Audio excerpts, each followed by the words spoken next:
Welcome back to the channel, guys. I'm Bash and this is Nomad Scrambler. Today we are doing another moto vlog, and once again I have another topic for us to discuss. Now this one, oh look at that, time to perfection, baby. This one is 5 things that I hate about my Triumph Street Scrambler.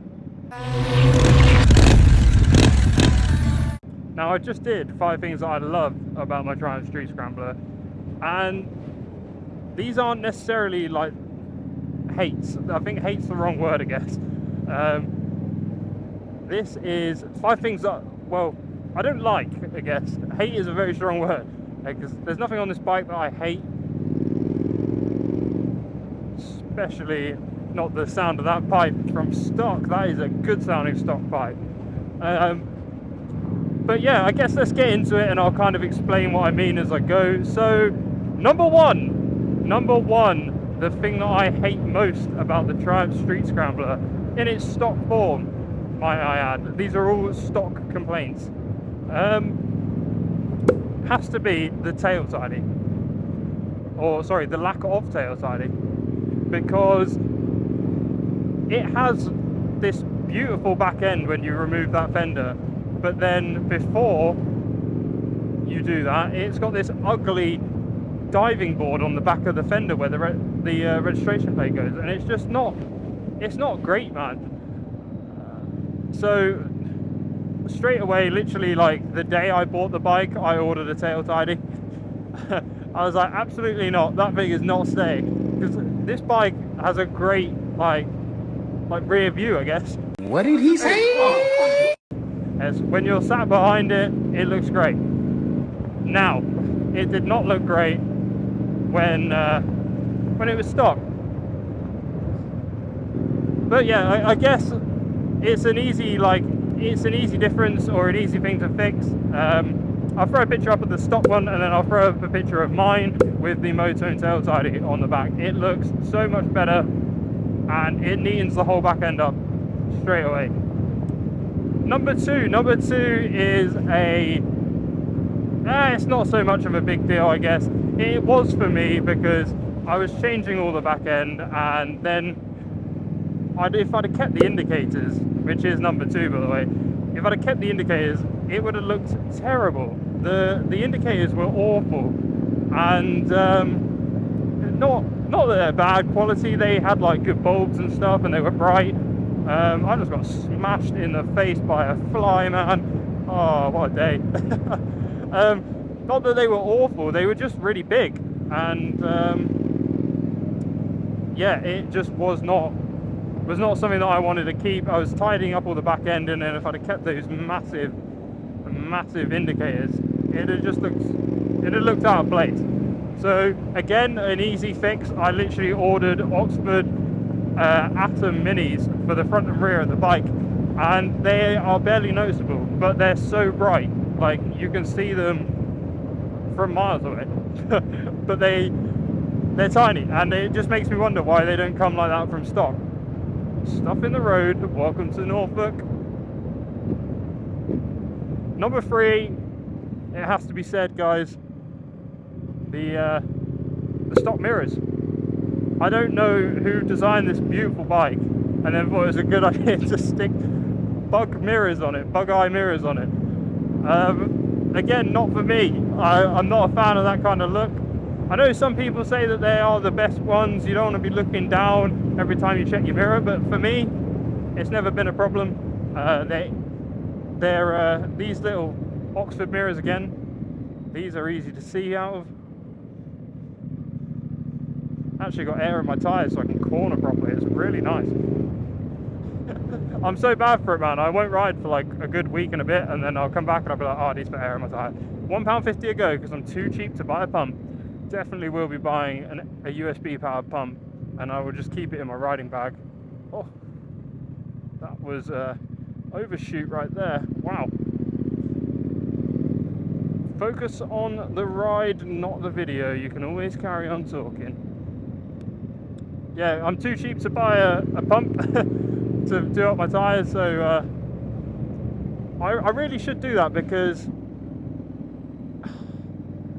it's costing me £1.50 a go, man. That's too much money.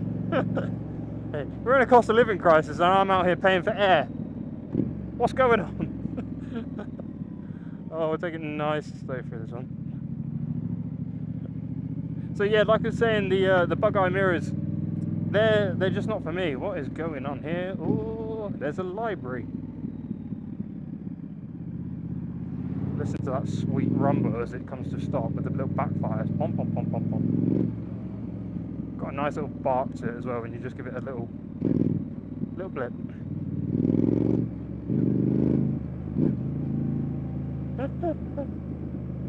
Oh dear. Yeah, no, the bug eye mirrors, they're not for me. They stick out too high. They're all the way up here. They're in your vision. I don't like them. And they had to go. They were one of the first things to go as well. And these bar ends, they just make such a difference to the overall look of the bike.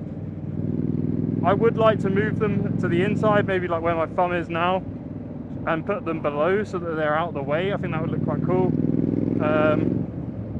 And then they're in like an easy place, but it's whether you can still see behind me. I'd have to have a look into it. Number four, what are we on? We've done the tail tidy that needed to be done, indicators, wing mirrors. Number four, we're on number four. Number four, from stock, the thing that I don't like. Why does this bike come with a low mudguard? It's a scrambler. Just put the mudguard up there and stop charging me £200 to put the mudguard up on the bottom yoke. Like, you literally sell the kit for £200. Let me just do it from stock, and then I don't have to go and spend the money, because now I have to go and find somewhere that's going to sell me a black one so I can stick it up higher. It makes no sense to me why they didn't do that from stock. But you know what, every manufacturer is like, they're all trying to make money. We can't be too hard on them.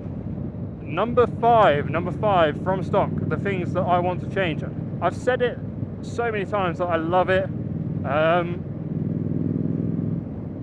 I've even said it in this video, but number 5 has to be the exhaust. And I say that kind of begrudgingly, because the exhaust is really nice for a stock exhaust. It's got a really nice sound to it. However, oh man, if you just hear one of these bikes with a slip-on on it, or a full custom set, it sounds so good. And I'm out here with a stock exhaust which sounds like I'm barely making any noise. And sometimes loud pipes save lives. And I know it's a cringy saying within the motorcycle world, but it really does. Like, if a car can't see you but they can hear you, they look for you. And this is by no means a quiet bike. Even with the Euro 5 compliance, it's still got a nice little bark to it. However, it just needs a full system, in my opinion. Or they need to bring back that Arrow exhaust that they sold on the earlier models, because that thing was so good. And you can't buy it. You literally can't buy it. You have to have bought a bike with it on from the factory when it was coming around. And those things now, they go for so much more money, but they take away that little two exit on the exhaust. I'll throw another picture up so you can see what I mean. But yeah, no, they need to make some kind of exhaust options available in the catalogue, I think, because these bikes have got so much you can do to them, and you're literally stuck with like the stock exhaust, because there's nothing. There's actually nothing. There's shock options, like you can get Öhlins if you've got 750 quid lying around. Personally, I don't, so I'll just deal with the stock suspension for now, and maybe when I've got a bit of money, throw in some YSS shocks, because those are really good shocks, man. But yeah, no, those are my 5 things that I would change about the Street Scrambler. By no means are they like a must. Well, they are must-dos for me, but depending on your like style and what you're going for out of the bike, yeah, you can customize it to what you want. But for me, those are the 5 things that need to change from the factory for me. That being said, guys, what I want you to do in this video is leave a comment down below. Do we like the windscreen or not? It might be changing. It might just be for long touring videos such as the NC500 or Wales or even Devon. But at the moment, I'm undecided if I like it for everyday riding, and I need your help. So get in the comment section, leave a comment for me on that. Like the video if you do, subscribe if you aren't already, and ring that bell so you get notified when I post new videos. And I'll catch you in the next one. Peace.